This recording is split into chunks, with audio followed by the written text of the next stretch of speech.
তো পরবর্তী প্রশ্ন দেওয়া আছে, প্রশ্নবোধক স্থানে সঠিক উত্তরটি নির্বাচন করো।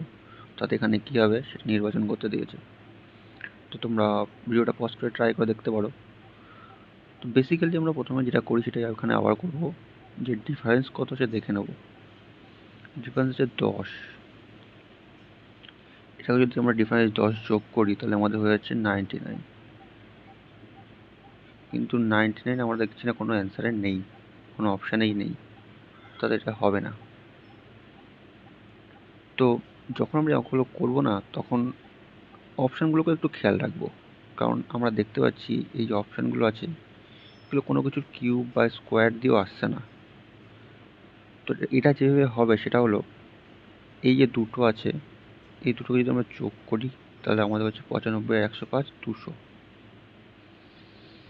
এবার এই 98 সঙ্গে কত 89 সঙ্গে কত যোগ করলে 200 হচ্ছে সেটা আমাদের বিয়োগ করলে, 200 থেকে বিয়োগ করলে হয়ে যাচ্ছে 200 থেকে 89 যদি বিয়োগ করি তাহলে আমাদের আসছে 111।